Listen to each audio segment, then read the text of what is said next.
Ladies and gentlemen, good day and welcome to Sequent Scientific Limited Q3 FY'24 earnings conference call. As a reminder, all participant lines will be in listen-only mode and there will be an opportunity for you to ask questions after the presentation concludes. Should you need assistance during the conference call, please signal an operator by pressing star, then 0 on your touch-tone phone. Please note that this conference is being recorded. I now hand the conference over to Mr. Abhishek. Thank you, and over to you, sir. Thank you, Ria. A very good afternoon, and thank you for joining us today for Sequent Scientific's earnings conference call for the third quarter and 9 months ended financial year 2024. Today we have with us Mr. Rajaram Narayanan, Sequent Managing Director, and Mr. Saurabh Bhalla, CFO, to share the highlights of the business and financials for the quarter. I hope you've gone through our results release and the quarterly investor presentation, which have been uploaded on our website as well as stock exchange website. The transcript of this call will be available in a week's time on the company's website. Please note that today's discussion may be forward-looking in nature and must be viewed in relation to the risks pertaining to our business. After the end of this call, in case you have any further questions, please feel free to reach out to the investor relations team. I now hand over the call to Mr. Rajaram to make the opening comments. Thank you, Abhishek. Good afternoon, everyone, and a very warm welcome to everyone on the call for the Quarter 3 and 9-month earnings for the financial year 23-24. This is the first call of the new year, and I wish you all a very happy new year and a good start to 2024. Joining me on this call is Mr. Saurabh Bhalla, our Chief Financial Officer. Now, moving on to the performance of this quarter. Over the last few earnings calls, I have emphasized how we have been undertaking multiple initiatives towards making our business more competitive. I am pleased to share that many of those initiatives, particularly around improving profitability, have now begun to reflect in our financials. Over the last few calls, I had indicated that we were working towards exiting the year with a double-digit EBITDA margin pre-ESOP costs. And I'm really pleased to share that we continue to improve our margin, and the EBITDA margin pre-ESOP costs for this quarter stood at 9.2%. So EBITDA pre-ESOP costs also grew 15% sequentially and 9% on a year-on-year basis for the quarter. So on the revenue side, however, we've been focusing on building a quality business with high-quality customers and a strong, sustainable portfolio. Adjusting for the discontinued operations in Europe and the currency depreciation in Turkey, our sales have grown 1.3% on a quarter-on-quarter basis, if you translate in INR terms, and 2.5% on a constant currency basis. So with now most of the restructuring behind us, we feel confident that the business is ready for acceleration. Before getting into more specifics on our performance, I would also like to touch upon the macro environment, which is relevant to us as we operate in multiple markets. In most countries, inflation continues to be a worry, and the recent geopolitical events have also made most businesses cautious. But at the same time, we are also seeing central banks and the economic ministries intervening very aggressively to stimulate demand. We believe that at such times, companies like ours will have the opportunity to leverage our strong front-end presence and create even a more stronger competitive position in these markets. As I explained earlier, our industry has really two distinct segments. There are medicines for production animals and medicines for companion animals. Over the last few years, the production animal business globally was impacted by high feed costs due to issues relating to war and farm productivity, and this in turn impacted the demand for medicines. On the other hand, the demand for companion animal medicines have remained intact and are growing now as pet adoption, incidence of diseases, and lifespan of pets is increasing. We are the leading animal health company from India with a presence of across over 100 countries in both regulated and less regulated markets. Our business is a combination of strengths, a formulation business with a front-end presence in key growing animal health markets of the world, and supported by a strong API backend with an established US FDA-approved API facility, supplying primarily animal health APIs. We are a unique platform in that sense. We believe that our backend API ops will give us a good base to help us capture the growing and emerging opportunities which are there in formulation.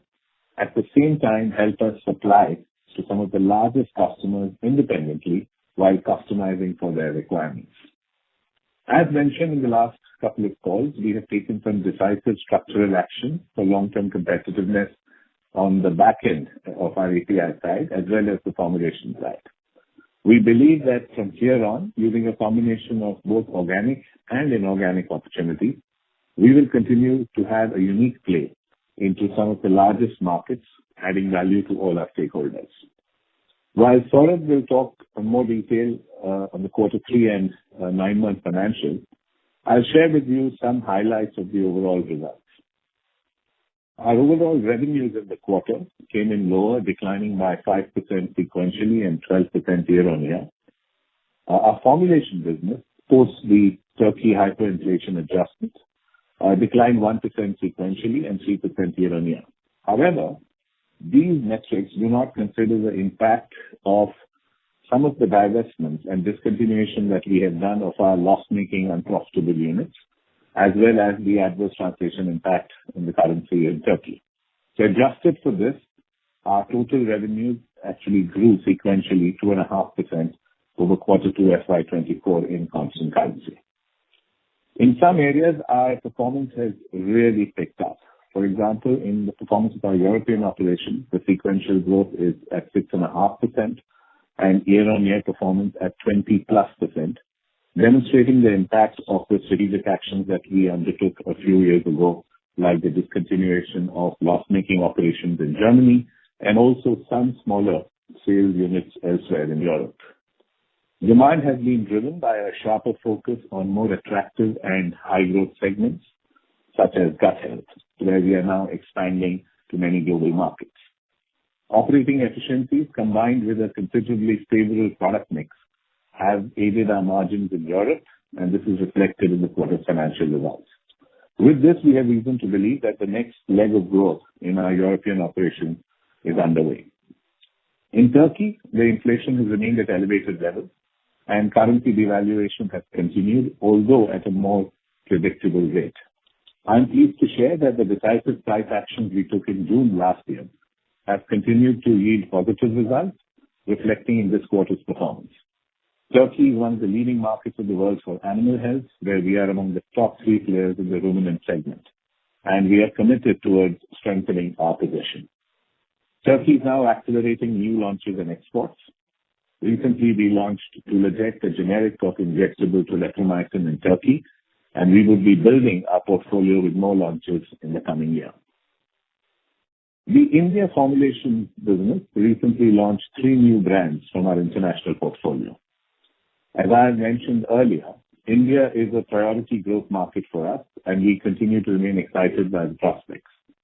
In terms of quarter 3 '24 specifically, this was a weaker quarter due to the supply disruption in the availability of one important product which we distribute, but we expect this to be resolved in the coming quarters as distribution gets restored.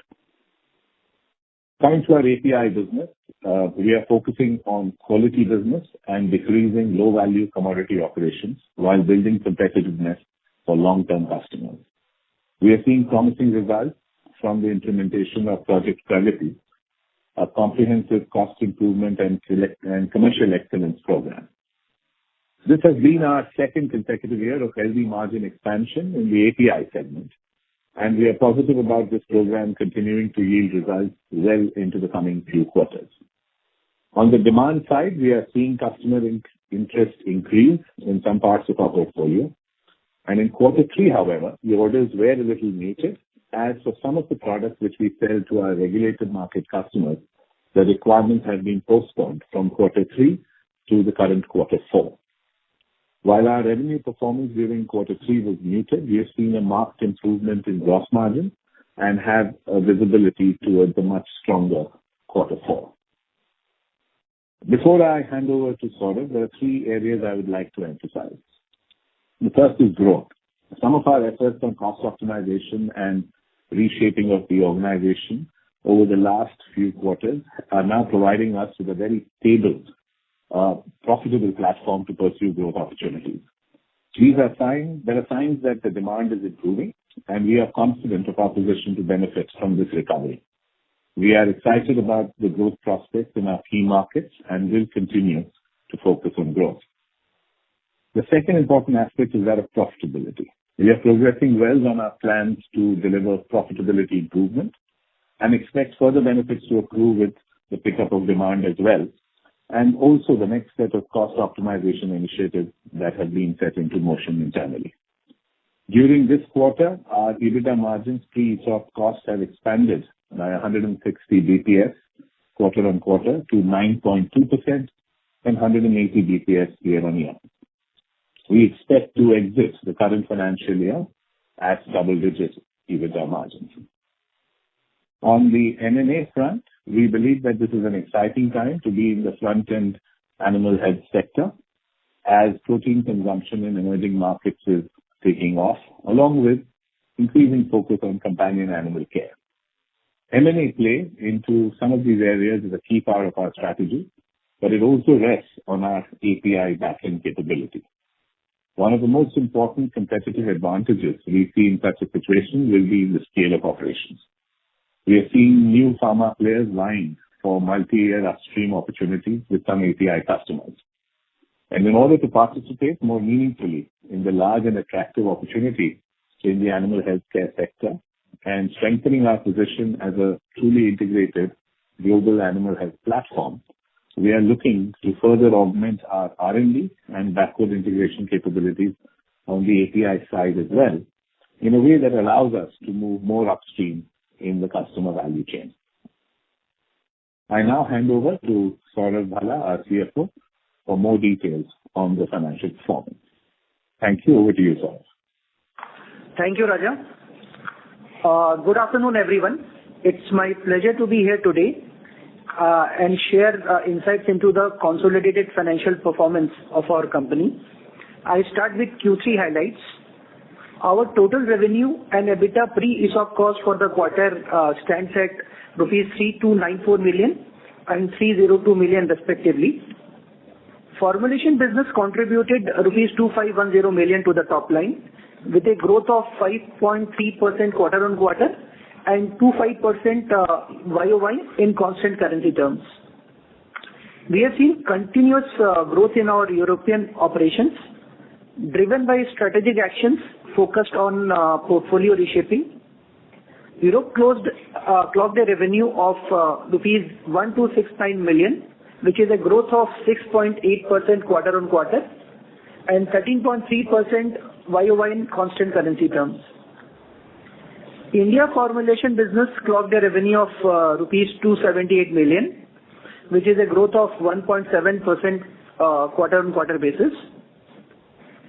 We face some headwinds in our emerging market operations, which is primarily due to US dollar availability in those markets, and which led to some volume loss.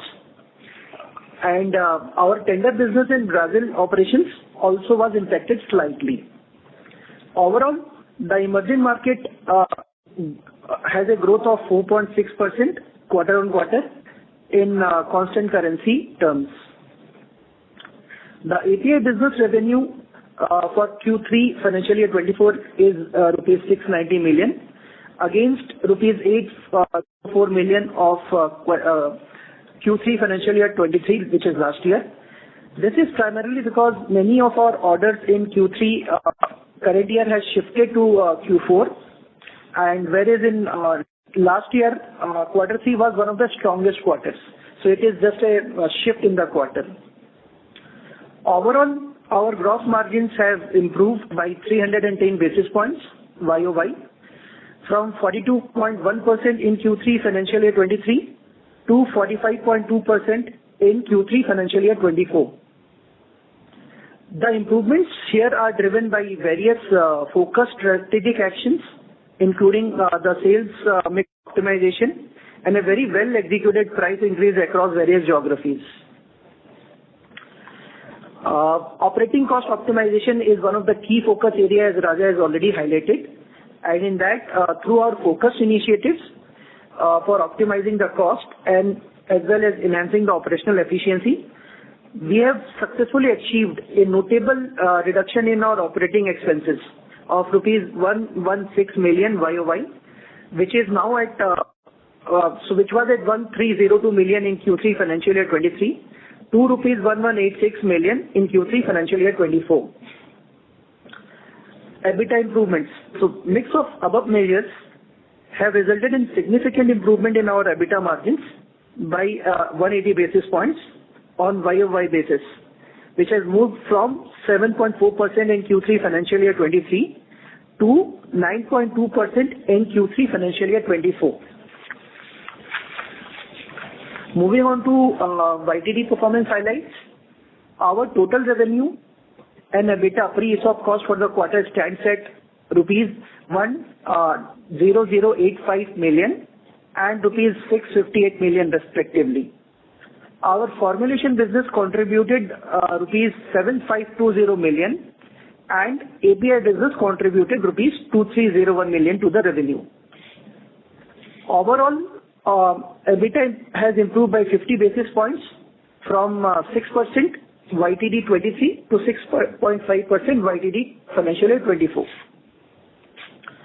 Also, I would comment on few line items for better clarity of all. So in the exceptional item during the quarter, company has accounted for exceptional gain of rupees 54 million on account of monetization of various assets in our Germany operations, which is going under a restructuring, and an exceptional loss of about 26 million due to a cyber incident which happened at one of our subsidiaries in Sweden. Other income during the company includes a gain of rupees 22.98 million on transfer of leasehold rights on our Ambernath land in India.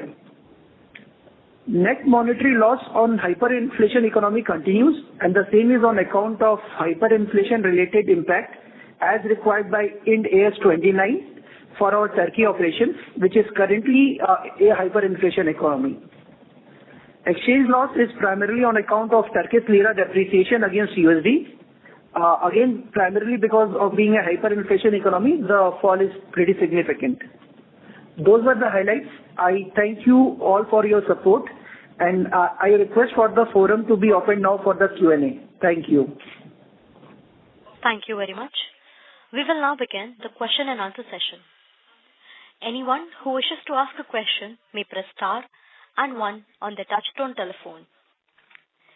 If you wish to remove yourself from question queue, you may press star and 2.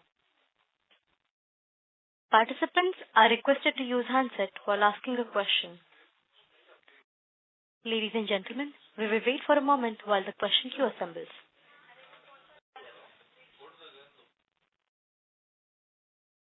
The first question is from the line of Divyanshi Davi, an individual investor. Please go ahead. Hi, thanks for the opportunity.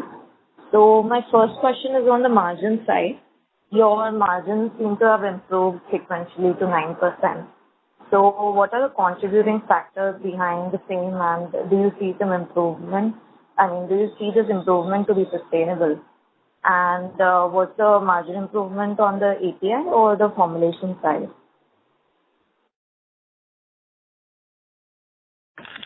Okay, I'll take that. The margin improvement, as I explained in my opening remark also, is because of combination of factors, starting from our sales mix optimization, which is focused towards high margin products across geographies, followed by various CIP initiatives which we have initiated in our API operation, which is also leading to the margin improvements, that is at gross margin level. And below that, if you see, we have also focused on our overall OPEX cost optimization. So there is a significant reduction in our OPEX due to those efforts. So all this cumulative is making our margin go up, and we believe the current level of margin is sustainable. And we have always been guiding, and then also mentioned by Raja earlier in the call, we are looking at ending at double-digit margin towards the year end. Thank you. And let us add over here, the important part to know is that strategically we are improving the quality of our business, whether it's in terms of API or whether it's in formulations, which really means focusing on high-value customers, high-value products, and those which have a more sustainable roadmap ahead, and opting out of wherever possible commodity kind of operations which tend to put a lot more variability in the business and do not necessarily always play to our strength. So that we will see a quality of business improvement as being the primary driver of margin, apart from, of course, the very intensive competitiveness program in cost as well as operations. Yeah. Thank you. Okay. And so just a follow-up question. So what's the overall outlook on the revenue and EBITDA margin side for the next year? And so the mid-teen margins that was would we be able to achieve those?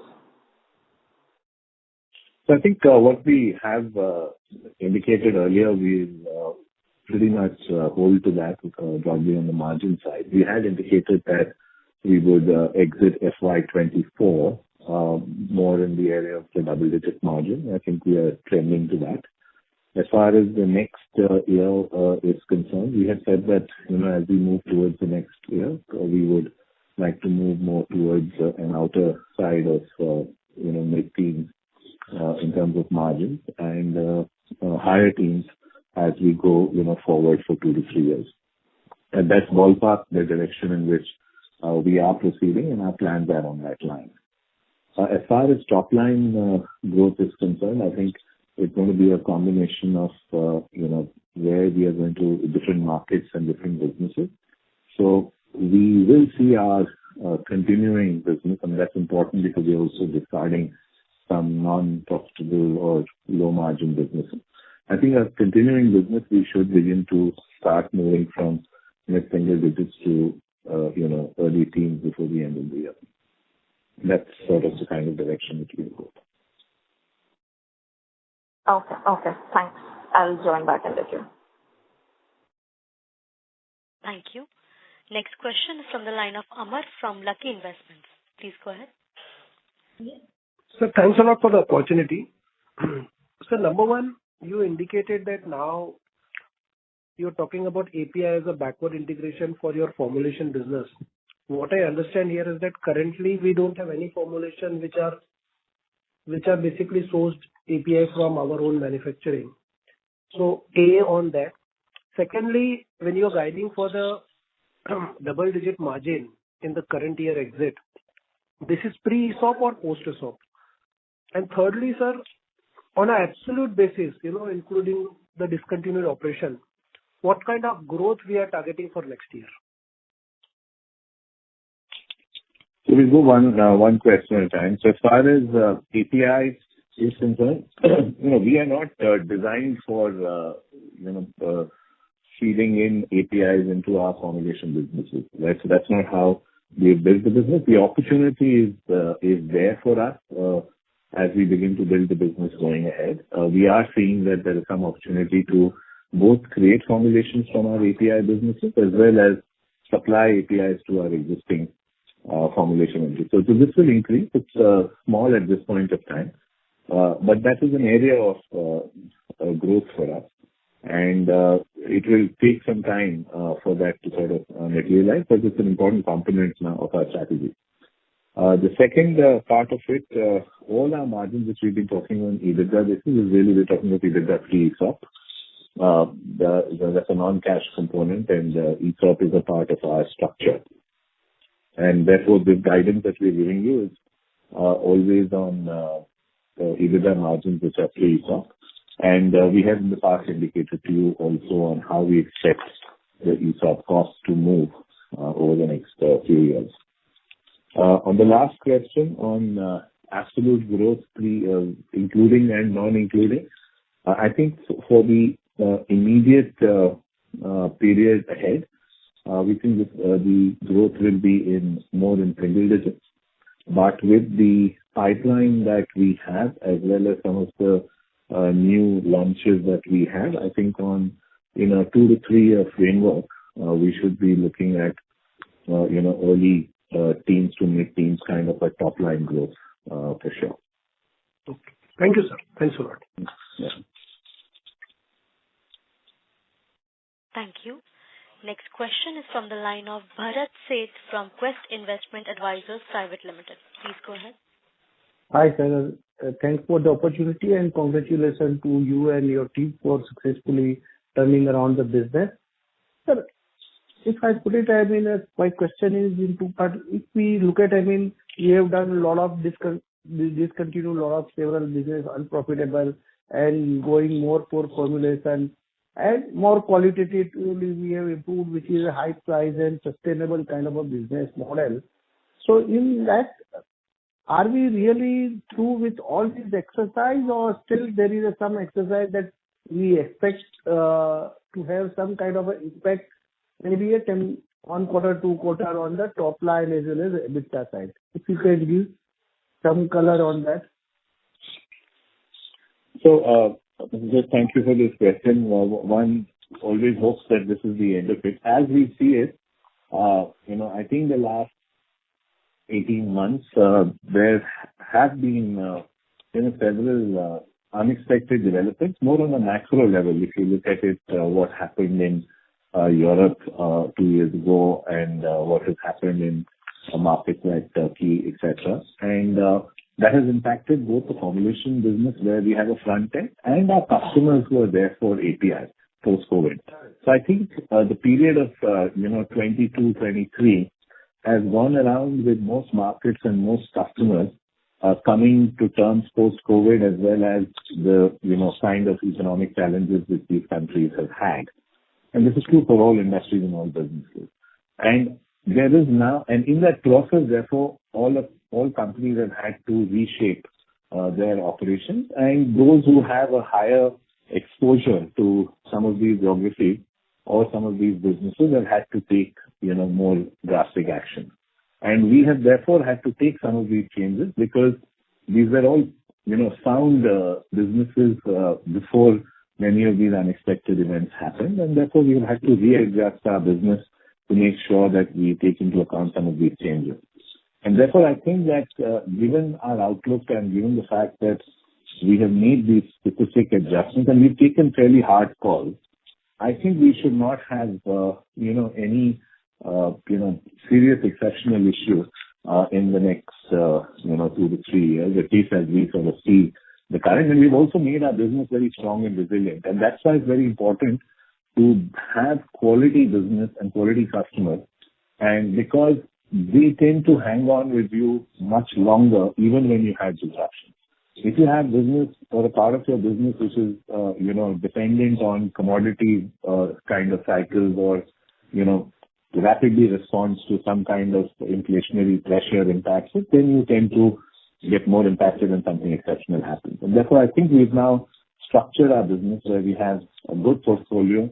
We have got out of assets which might have, been just depleting our value in the company. And I think we have now a set of strong products and customers who are here on the long term to remain with us. So I expect little sort of surprise coming in the next 1 to 2 years, but we can all also use some luck also along with it. But we are well prepared for it. Yes. So on second side, is it fair my understanding that you said in near term, maybe say 2-3 quarter will grow in single digit, and after 2-3 years it will be early teen to mid-teen top line, and the same thing margin maybe from next year onward early teen to then going to a mid-teen kind of a next 3 years time frame. Is that fair understanding? No, I think we should. So we've been guiding as below, and I think it's important that we said that in FY'24 we will exit at double-digit margins. We said as we move towards the next 1 year, we expect to move closer to mid-teen margins and thereafter we expect to go to high teen margin. Right. Okay, so that's the direction as far as margins are concerned. As far as top line is concerned, I've said that, we've completed more or less the, restructuring. I expect next year to be more in the single digit top line growth. That's more because the arithmetic impact of what we are discontinuing or discontinuing may still play out a bit some part of next year. But thereafter, I expect it to be a mid-teen kind of a growth. Oh, fair, sir. Thank you. May I ask our CFO to understand, what are we doing, to reduce the finance cost, and depreciation will automatically come down as a percentage to sales once we start growing. But on this debt part, how do we would like to play really? Sure. So on the debt part, since Raja explained how we have done a lot of restructuring, so various assets are getting monetized, which we are utilizing to optimize our debt structure to the best extent possible, and while at the same time investing in our business growth. So that is, and also debt level is correlated to the kind of business growth we are foreseeing, and that is how it will be correlated going forward as well also. On the depreciation part, I think most of our capex has been done, and we are pretty ready with that. So depreciation, I don't see much of increase happening soon. There will be some maintenance capex to optimize and do some backward integration. So depreciation should be pretty on the same line, or maybe slight increase. So finance cost will keep on coming down, or it will remain at this level, That depends on the overall guidance given or the rate movements by RBI, which is also dependent on the global factors. We all are hoping starting second of the financial year, we should get some respite. So it is kind of dependent on that as well. Sir, but my question is, reduction on the debt can also bring down. So for reduction of the debt, what exactly are we doing? You said that we after discontinuing Tarapur plant, are we having up that asset, or we will continue to hold the land parcel the way it is?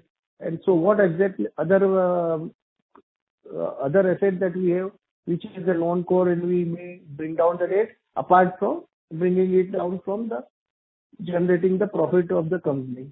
No, sure. So I think I have explained that, but let me repeat that. So wherever we are seeing a non-core asset which can be monetized, we are monetizing those assets, and that is being used either to trim down the debt, if possible, or to fund our operation, not to increase the debt at least.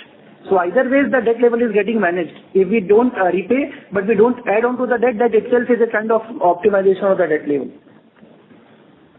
And plus, I think it's also that with the kind of growth that we are seeing, both in our margins and therefore in absolute EBITDA and top line, we expect that we will be very, very prudent with any of the ratios which are there, and therefore we don't expect that to move up. In fact, over a period of time, it will come down.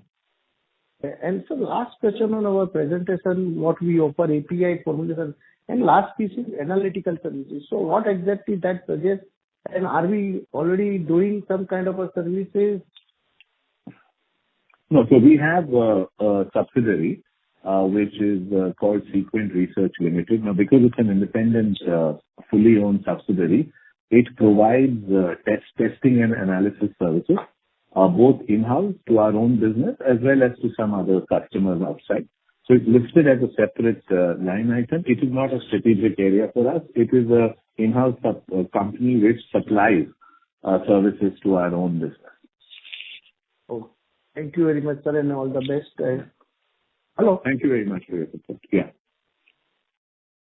Thank you. Next question is from the line of Sachin Kasera from Swan Investment. Please go ahead. Hi, good afternoon. Congrats on improved numbers. Couple of things I just wanted to mention. One is on the capex side. What is the type of capex plans we are having for the financial year 25, any broad estimates that we are having? Do you have any other questions, or that's the only question? I have 2, 3. I just thought I'll take up one by one. So can you put all the questions together? Then Sure. we can just put them together. Yeah. And Thanks. second was in terms of, the fact that you indicated that now that we are more or less done with the restructuring, every year we'll see both improvement in terms of margins as well as the rate of growth. So does then it mean that we should be able to repay some of our debts? And finally, in terms of, you share some aspirations in terms of revenue growth and margins. How about the return on capital, which is the most important parameter to get the health of the business? Right now, obviously, because of the stress and the restructuring, there is the negative terrain. But what is the aspiration there over a 2-3 year period? So maybe I'll just go to the second piece of it, which is on margin. I think we've already margin and revenue. I've already indicated before we are looking at ending this year in double digit. We move more towards mid-teens by next year, and then the idea is that we should be moving towards high teens and EBITDA margins in the following years. As far as revenue growth is concerned, we will still have some legacy, I would say, financials from in next year. So we expect it to be in single-digit growth as far as top line is concerned. But thereafter, this business is clearly set for mid-teen double-digit growth from the following year. So that's as far as revenue. That was not my question. My question was that that was not my question. My question was that, yes, I understand that you indicated improving margins and improving growth. So does that mean that the free cash flow from operations will go up and we should be able to repay some of the debt, or we have a high capex plan because of which the debt will I'll come to the second question. On capex, generally, we do not have any out of the ordinary plan. We have our current capacities, which are enough to meet what our immediate requirements is. Though, as I've indicated also, that the place where we are looking for is in the area of our back-end intermediate capacities, etc. There are opportunities. But we expect, obviously, an improvement in the cash flow situation available after that. But there's no extraordinary capex expected. Most of the increasing earnings should help us improve both from a debt side as well as improve our cash flow. Yeah. Obviously, like Saurabh said, as we begin to dispose of some of the assets, those will be utilized both for retiring some of the that we may have if required, and at the same time also funding any of our existing operations. So we don't see any significant capex requirement which is coming up. No way. Saurabh, you want to add anything? No, I think you have covered everything. So on the debt, I think the question Raja has already explained, but debt again, so our working capital requirement may go up once we increase our business size. So debt will always be a combination of the business growth. So we are very conscious of our debt level, and there is internal benchmark we have on our debt equity levels. We monitor it very, very closely, and only depending on the business requirement, we will fine-tune it. So we'll do the best required on that area. Be assured of that. Yeah, but just to take it a little further, if I see a working capital cycle is close to around 110 to 115 days, and from the type of growth that you are indicating, the incremental requirement there should not be more than like 40-50 crores according to me. And hence this question in terms of if you could, because our debt levels are currently fairly high for the EBITDA that we are generating, and hence that is one of the key things investors are looking forward to, that if we can reduce our absolute debt and you could give some indication on that front, either in terms of debt to EBITDA target that you are having or in terms of debt to equity, that would provide us some more comfort on the balance sheet strength and our ability to see through some of the maybe in case any stress that comes in the economy. Yeah, sure. I think we can take that on a one-on-one separately and be able to give you that. Yes, that would be better. Yeah, and my other question was on the return on capital employed or return on equity. Are we having any aspirations on that front apart from the improvement in growth and margins that we have indicated? Surely that will improve. So as we explained all through the thing in last few quarters, the entire thing is to improve our efficiency and EBITDA going up. If the EBITDA starts going up, which we are seeing in last 2 quarters, and we believe it will further continue, EBITDA going up will automatically drive all the parameters, including ROC, ROE, etc. Okay. And just one question in terms of, you have also mentioned about inorganic opportunities. So what is the type of opportunities you are pursuing in terms of some indication on size, like small opportunity, they could be little larger ones, and how will we fund it considering that our debt levels are fairly high? In that case, we may look in terms of, raising some equity, or how do you plan to fund that? Or we are comfortable even getting up some more, or do we have some non-core assets that we can monetize for acquisition? If you could give us some insights on that. So first, on the kind of assets we are, or the kind of M&A we're looking at, there are only two areas which interest us. One is, anything which is in the companion animal side, if it's, something which we can bolt on. That's an area we are, of course, growing organically as well, but that's one area which we could be interested in the formulation side.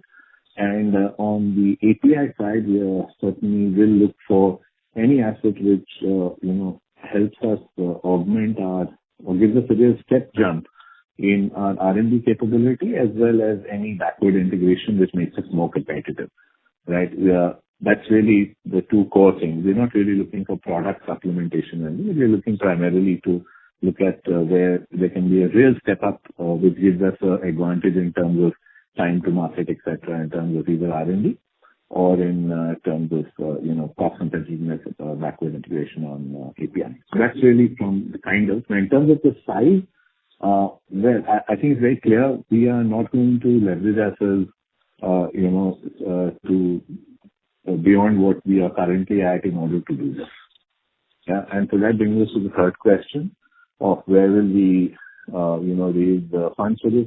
I think we, had strong belief from our, principal shareholders, as well as other sort of companies who are interested in our success. And we believe that if required, we'll be able to raise any kind of capital which is required for that. Okay, thanks. But we're certainly not looking at leveraging ourselves, unreasonably to fund any acquisition.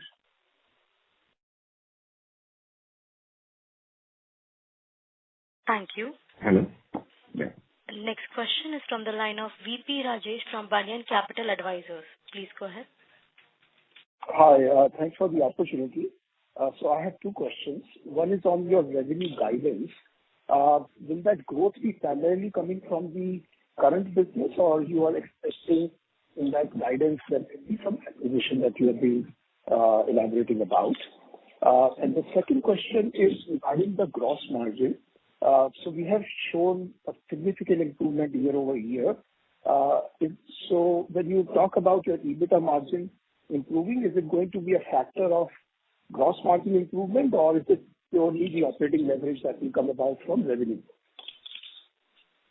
Thanks. I'll leave the margin question to Saurabh, but I'll answer the first one, which is on growth. So the guidance which we are giving is most of the growth we are expecting from existing businesses. We are not, and that's why I'm staggering it between, what will happen immediately in the next 6 to 12 months and what will come later, because we expect a lot of the work which we have currently done to actually flow into revenue growth towards the end of next year, and therefore going ahead, that should get us into the kind of growth level which I've indicated. But that will be from, I expect it to be, it's designed around our current business. It's not designed around any kind of M&A. M&A is not really only for growth. It's also, as I said, it needs to be strategic. It needs to give us R&D capability. It needs to give us backward integration capability. So immediately, we are not sort of jumping into M&A just because we want to add something to top line. The top line growth will come more from existing businesses. On margin, on gross margin and how it flows through, I think Saurabh can elaborate. Yes. Sure, Raja, thanks. On the margin, it will be a combination of various factors. Obviously, our gross margin will improve because we are having, as Raja has already explained much in detail about the strategic restructuring of our portfolio, various price increases which we are taking proactively, and also reshaping the overall portfolio to improve our margin profile. Second is on the various CIP projects which we are driving, which helps us reduce our RM cost overall. So because of these two factors, our gross margin is improving. and we believe it should continue in the current trend. We see some more improvement coming up in next few quarters.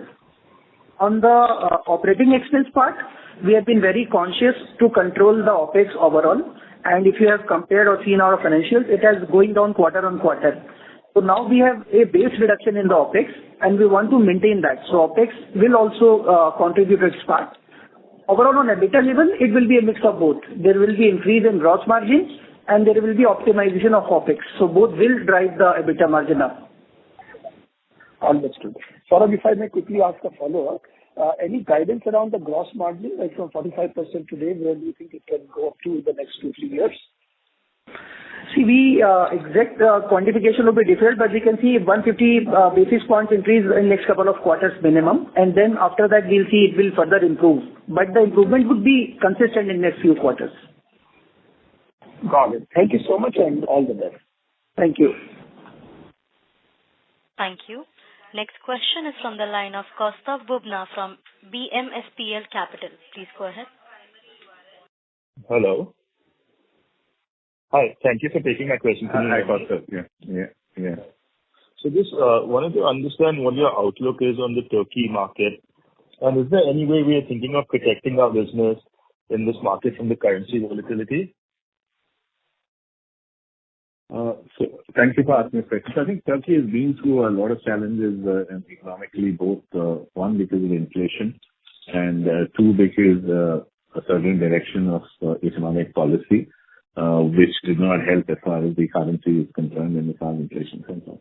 What we've seen on the economic side is that the government certainly has brought in a completely sort of more conventional approach to managing the economics, and therefore we are seeing higher interest rates. We're seeing a bit more steadying at the rate of devaluation, and inflation, of course, is continuing to be high, and that's being managed now with higher interest rates, which is quite the opposite of what was being done 2 to 3 years ago. So the sense we have over there is that things are a bit more predictable. They're on the higher side, but they're more predictable. And therefore, it's a very large market, and for us as well as for the industry. Therefore, we want to take actions which are, going to help us strengthen our position and be there for a longer time in terms of, improving our competitiveness. We've done 2-3 very quick and fairly aggressive actions on that. We have been fairly aggressive on pricing, which was something which earlier was not, part of the way in which most companies did it. So we are seeing that benefiting us. It is helping us hold on both to our market share, but at the same time, it is also helping us counter the inflation levels that are there. And because we are a strong company over there, we are, in fact, somewhat benefiting from it, because some of the fringe players in the market are the ones who are actually closing down or moving out, so our market share is strengthening. The second, the government's also intervening in terms of improving the demand side.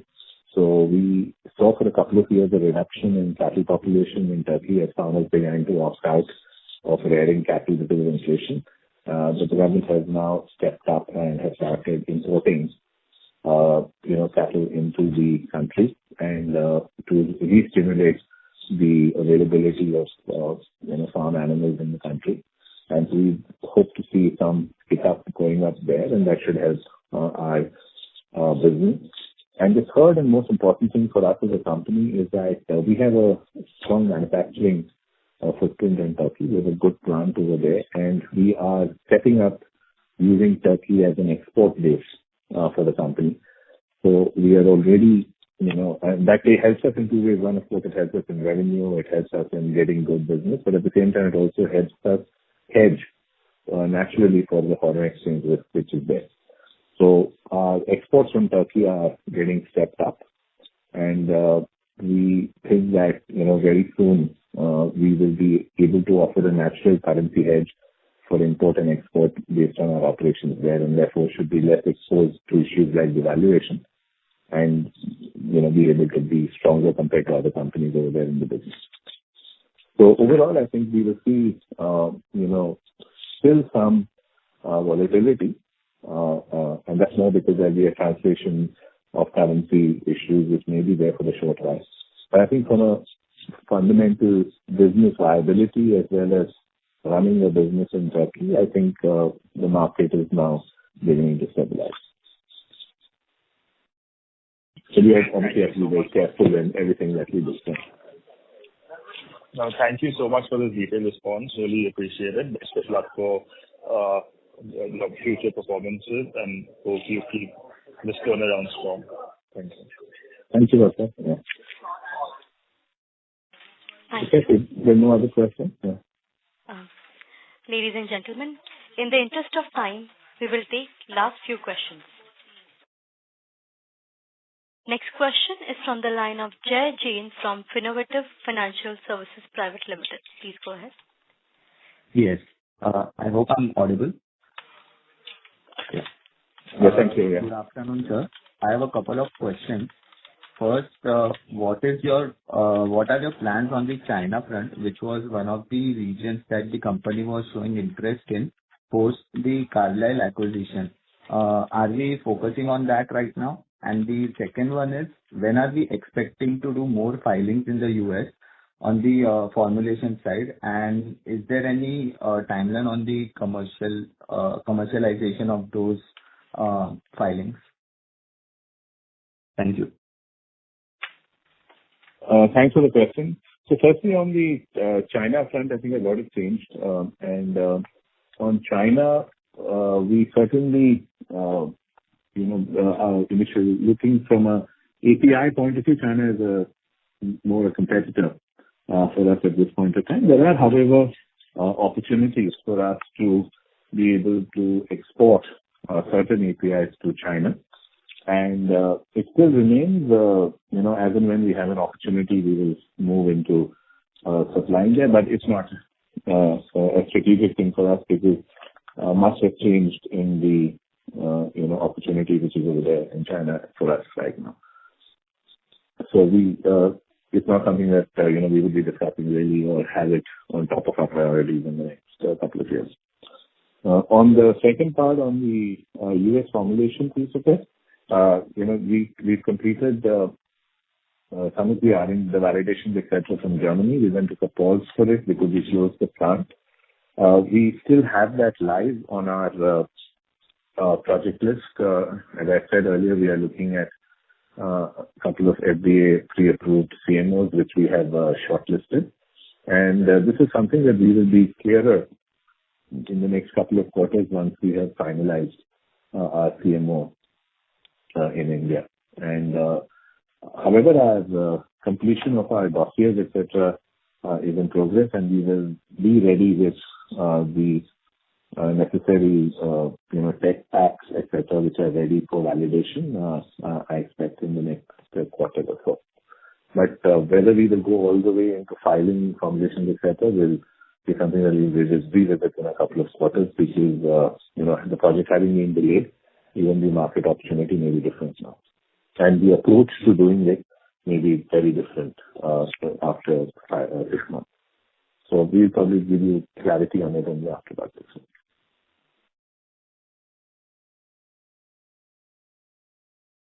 Hello? Thank you. Yeah. We take the last question from the line of Saurabh Patwa from Quest Investment Advisors Private Limited. Please go ahead. Thanks a lot for providing this opportunity, sir. So just two questions. One is, can you help us understand on the ESOP cost, how do you see trending it over the next 2-3 years? And second question was on some, if an investor wants to have a detailed discussion, would you guys have started meeting investors apart from the calls? So I'll answer the second piece of it, and Saurabh will take on the one in the ESOP. So look, you can always write to us. We meet investors. We regularly do these calls, and as any investor, you can certainly write to us. If you have any clarification, either on our results or on any other point of view that you have in the company, and we'll be more than happy to share with you on that. If you want any further interaction, then please write to our investor cell, and we'll take it up immediately after that. On the ESOP piece, Saurabh, maybe you can give a glimpse on the trending. Okay? Sure. So on the ESOP, generally, in all the company, the schemes is, generally the cost is front-ended. First few years are very high in terms of ESOP cost, and then it starts going down. Same is the case with us. First few years, which has already passed, was high in terms of ESOP. If you see this quarter itself, Q3 versus last year versus this year, we are almost kind of getting 40% saving. I think the trend will continue, and next year onward, it would be very normalized cost, because most of the front-ended cost has already happened in last 2 years. So you will see a reduction there also. Okay. Yeah. So thank you, everybody, for the... Yeah. Thank you. Ladies and gentlemen, that was the last question of the day. I now hand the conference over to management for closing comments. Thank you very much for attending this call. And I think you would have noticed that, we are progressing in the right direction in line with what we have indicated, which is, keeping our margins sort of moving upwards steadily, and also building the capabilities which we need for further growth and expansion, both on API as well as on formulation. And then using that foundation for triggering growth in the coming 2 to 3 years. Yeah? So we look forward to seeing you again next quarter with the results. Yeah? Thank you very much. And with that, we can close the call now. Yeah. Thank you. Thanks for your trust on us. Thank you. On behalf of Sequent Scientific Limited, that concludes this conference. Thank you for joining us, and you may now disconnect your lines.